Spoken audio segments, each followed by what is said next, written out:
Hello dear student, myself is Roshni Parikh, lecturer from Department of Electrical. Now today's topic of discussion is energy conservation approaches in industries. Now as we know that mostly 70% of electricity is consumed by the industries. So there is an ample opportunity to conserve the energy in the industries. Now how to conserve the energy in the industries? So various methods are listed here. See, first use of the energy efficient motor, second use of energy efficient light source, third that is the lightning design, means by keeping the energy efficient lightning design or employ the energy efficient lightning design. Then fourth one, that is the last one, that is the power factor improvement. Now today I am going to discuss each and every methods in the brief. Now first, that is the use of energy efficient motor. So mostly industries are employing the three-phase induction motor. So in an induction motor there are various losses are occurred, and due to that losses efficiency is decreases. As we know that efficiency, that is the ratio of output to the input power. Now what is the output power? Output power, that is the input minus losses. If the losses are more, then the efficiency output is a less and your efficiency is a reduced. So in a three-phase induction motor there are basically three types of losses are occurred, that is the iron losses, copper losses and the mechanical losses, and due to these losses the efficiencies are decreased.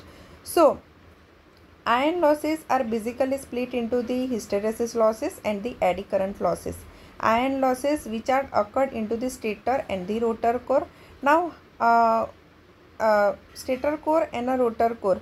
So how to reduce the iron losses? Same way, copper losses which are occurred into the winding, stator winding and the rotor winding, which are made by the copper. Same way, mechanical losses are that are split into the friction loss and windage loss. Friction loss means when the motor rotates, then what will happen? Your frictions are there at the bearing, so friction losses are there.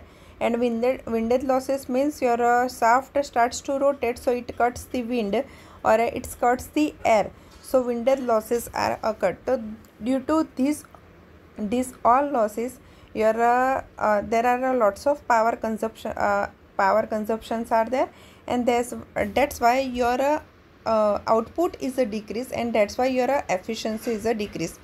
So this is the performance characteristics of induction motor. See there, in a performance characteristics, see, slip, current, power factor and efficiencies curves are drawn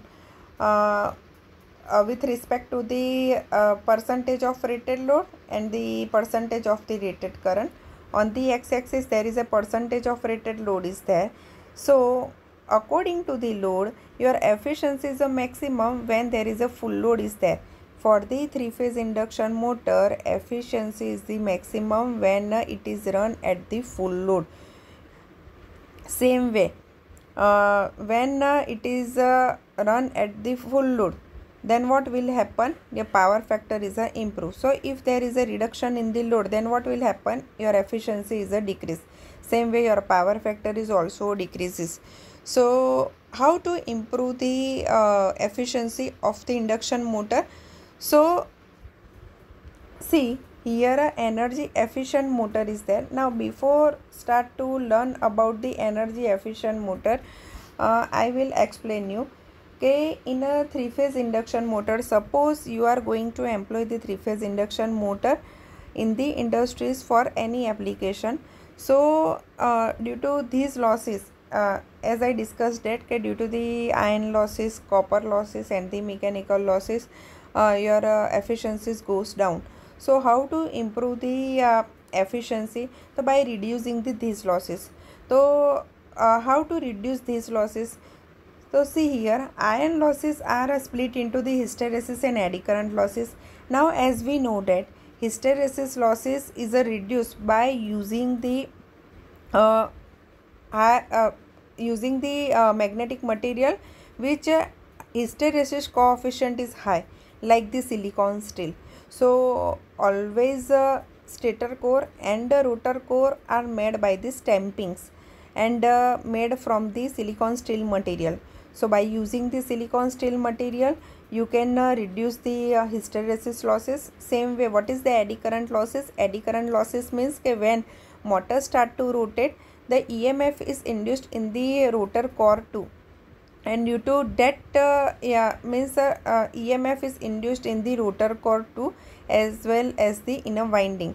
Okay, suppose your motor start to rotate, your rotor core cut the magnetic field too, and your EMF is induced into the rotor core, and your current starts to flow through the into rotor core too. So that current is known as the eddy current, and due to that eddy current, your power losses are occurred. So to reduce that losses, always rotor core and the stator core are made by the thin lamination stamping. Means by employing the numbers of thin laminations, you can reduce the eddy current losses. Now copper losses means in a three-phase induction motor, stator windings are there and the rotor windings are there. Both are made from the copper material. So in a copper losses, see how to reduce the losses. So copper losses, that is the I square R losses. Now it is directly proportional to the load current and also resistance. So how to reduce the resistance? So as we know that R is equal to rho L by A. So R is inversely proportional to the cross section area of the conductor. If you increase the cross section area of the conductor, your R is a decrease. So by employing the larger diameter of the conductor, you can reduce the copper losses. Now third one, that is the mechanical losses. Mechanical losses are split into the friction and the windage losses. So friction losses you can be reduced by using the carbon brush, means carbon materials of a brush, so there is a less frictions are there. Same way windage losses you can reduce by using the good ventilating system. So this way you can reduce these losses and you can increase the efficiency of the motor and save the energy. Another method is use the energy efficient motor instead of using the three-phase induction motor or any AC motor. Now what is the energy efficient motor? Energy efficient motor means the motor whose efficiency is a 3 to 5% higher than the, or a 3 to 6% higher than the standard motor. So if efficiency is more, then what will happen? Losses are less. Then if losses are less, then there is a less heating is there. Same way reduction in noise is there. Effect of change in load is less in the energy efficient motor, and energy efficient motor can withstand the overload compared to the three-phase induction motor. So you can employ the energy efficient motor to improve the, means to conserve the energy into the industries sector. Now energy conservation using the soft starter, that is other parameter to conserve the energy by using the soft starter. As we know that a starter is used to limit the starting current. Now in a three-phase induction motor, there are various types of starter we are using, but instead of using that mechanical starter, you can employ the soft starter. Soft starter function is there, okay, to limit the starting current, and basically it is employed at the place where the motor is needed to make on and off again and again, and if jerk is introduced at the time of a starting due to the step voltage. So better to use the soft starter instead of using the mechanical starter. Now what is the soft starter?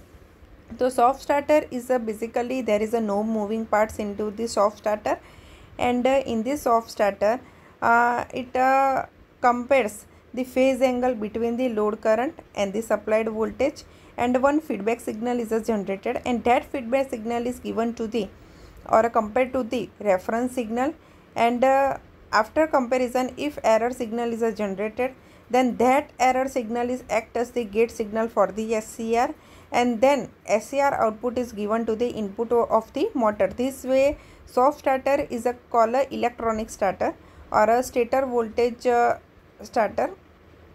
So in a soft starter, basically we are employing the semiconductor devices to limit the starting current. So as there is a no moving parts are there, there are ample opportunities to conserve the energy into the soft starter.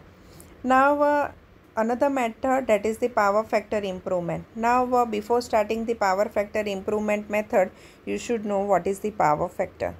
Power factor, that is the angle between the voltage and current factor. As we noted, power factor, that is the cosine angle between the voltage and current factor. Another definition you can give, that a ratio of the resistance to impedance or a ratio of active power to the apparent power. Now what are the causes of low power factor? The causes of low power factor is that, okay, if you are running a load at a low power factor, then what will happen? The causes are that, okay, load characteristics first. Okay, due to the nature of the load, there may be a chances of having a low power factor. Then another, increase in a system voltage. Okay, suddenly if there is a increase in a system voltage, then the your power factor will be reduced.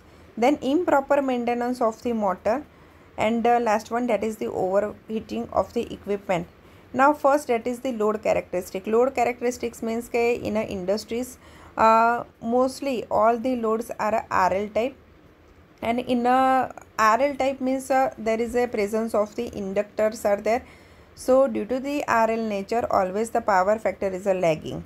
If I say induction motor, so in a induction motor winding is there, and due to that winding it is called a RL type load. So power factor is always a lagging, and induction motors power factor, that is 0.75 to 0.8 lagging if it is run at a full load. If you run at a half load, then its power factor will be reduced to the 0.6 to 0.7. And if the load is a quarter half, then the power factor would be a 0.5 lagging power, 0.5 lagging. So same way, the power factor of the fan, that is the around the 0.6 to 0.8 lagging. Then the induction furnace also the 0.6 to 0.7 lagging. So these all are the RL type load, means the nature, that is the RL type. So power factor always be a lagging. So due to that, that is the one causes of the low power factor, that is the nature of the load, means the load characteristic. All the load which we are employing, that are the RL in the nature, that's why. Another, that is the increase in a system voltage.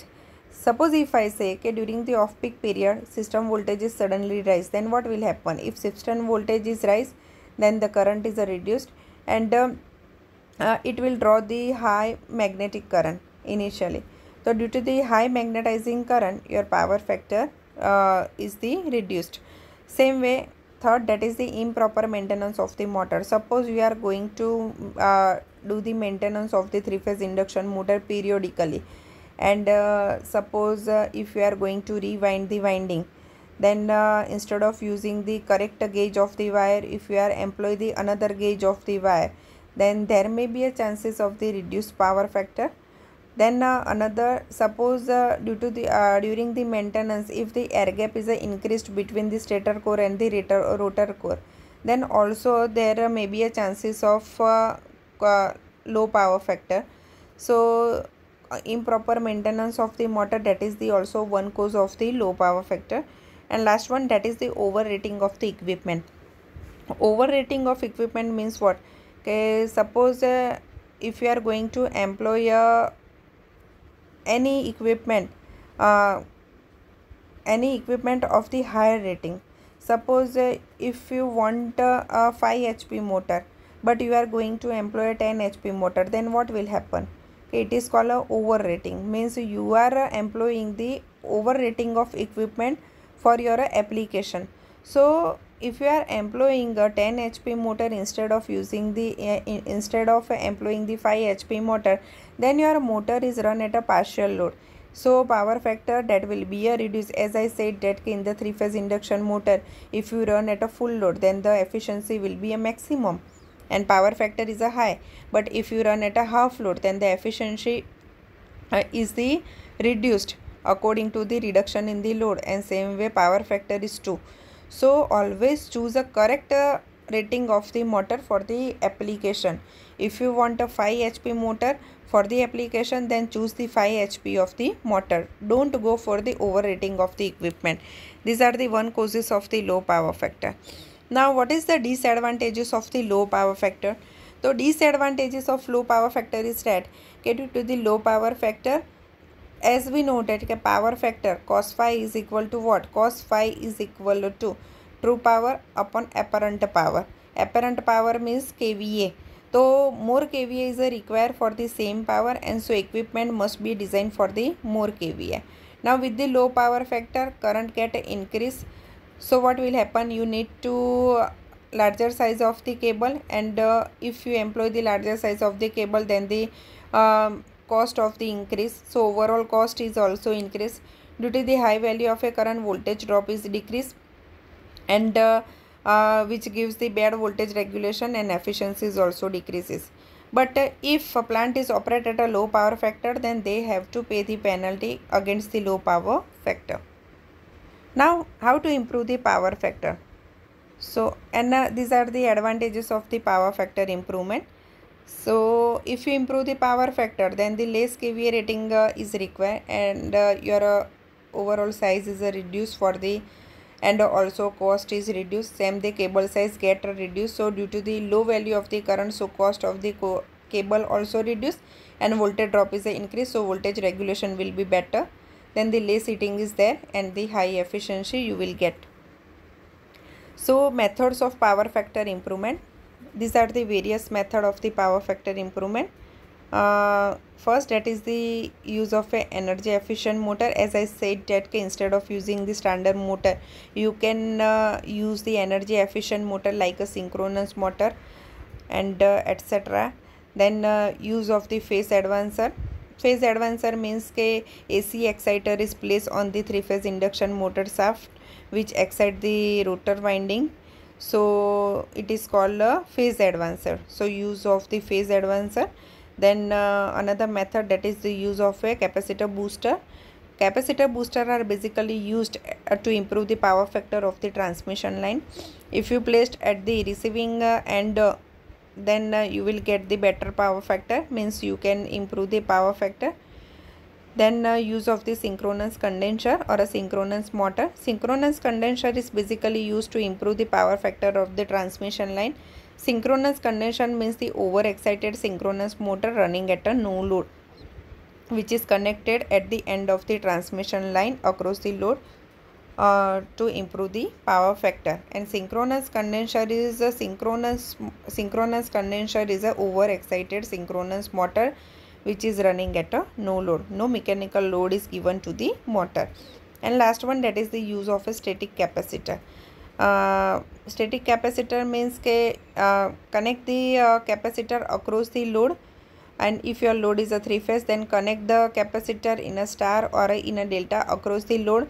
So you will get the better power factor, because the kVAR of the capacitor compensates your lagging kVAR of the load.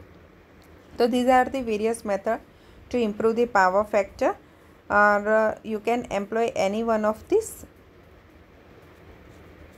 Now harmonic, that is also one causes to consume the more energy. So what is the harmonic? Harmonic is basically a disturbance, you can say. If I say that my frequency is a 50 Hertz supply frequency, so that supply frequency is considered as a fundamental frequency. So if your sine wave is not a pure, but some disturbances are introduced into the pure sine wave, then it is considered as the harmonic. And a harmonic having the order like second harmonic, third harmonic, fifth harmonic, seventh harmonic, and a harmonic frequency, that is the multiple of the your harmonic frequency, that is the multiple integrations of the fundamental frequency. If I say my third harmonic is there, so frequency of the third harmonic, that is the 3 into the fundamental frequency. So 3 into the 50, that is the 150 Hertz. Same way seventh harmonic, 50 into 7. So it is the multiple integrations of the fundamental frequency. Due to the harmonic, your nature of the sine wave is a disturb. So that's why harmonic introduces the, when the harmonic are introduced, then what will happen, your oscillations are introduced, and there is a more heatings are produced into the machines or a motor. So see, one, that is the variable speed drive. Variable speed drive is basically used in any motor. It is necessary to change the speed, means to vary the or to change the speed accordingly the change in a load. So two methods are there, variable speed drive or you can say variable frequency drive. Variable speed drive is used for the DC motor. Variable frequency drive is used for the AC motor. So variable speed drive method is used to change the frequency of the DC motor, and variable frequency drive is used to change the speed of a AC motor. Now speed is N is equal to 120 F by P, means speed is directly proportional to the frequency. If you change the frequency, your speed is a change, and if your speed is a change according to the change in a load, then there may be a chances of the conserve the energy into the AC motor. So basically it is the block diagram of a variable frequency drive, variable voltage, variable frequency drive, in which one bridge rectifier is there, three-phase bridge rectifier is there, which convert your AC voltage into the DC voltage. Then one filter is there to one filter in filter circuit, capacitor is there to smooth the DC, and that DC is given to the inverter. Now inverter, that is the convert your DC into the variable AC voltage. So at the output side you can get the variable voltage of the variable frequency at the output side, and you will get to and that output is given to the to run the three-phase induction motor. So see, output of the inverter, that is the variable voltage. So by varying the voltage you can also change the speed, and you can also control the speed of the three-phase induction motor. Same way, see here, voltage and frequency control is there. So in an inverter, there is we are mostly employing the SCR, silicon control rectifier, or any power electronics device which having a control terminal. So if you are going to employ the SCR, then by controlling the gate pulse you can control the output, and by controlling the output you can control the speed of a motor. So these are the basic method to change the speed or to control the speed of a AC motor. Now energy conservations in a ventilations and the air conditioning. How to conserve the energy in the AC? So these are the basic steps. Okay, keep door and window shut when the AC is on. Same way, use the ceiling fan of windows. Use ceiling fan instead of the window fan when AC is on. When AC is on, then usual practice to shut off the windows fan, and you can be use the ceiling fan. Then use the double door automatic door closer or a double glazed window. Then measure energy consumptions of a compressor at regular time interval, means you should do a maintenance periodically and the regularly. Same way, do proper cleaning, inspection and the maintenance of the machine. Then other, that is the use the higher efficient of the compressor are in the daily use of the AC, where the AC usage is more, and for the standby you can use the low efficient compressor too. So these are the methods which are employing to conserve the energy into the ventilations and the air conditioning system. Now energy conservations in the air compressor. Now how to conserve the energy in the air compressor? So keep low temperature at the compressor inlet, because the 3% increase in the temperature of inlet can increase 1% increase in the power consumption. So always make the habit to lower the temperature at the compressor inlet, because if you increase the temperature, suppose the temperature is increased, then directly increase in the power consumption.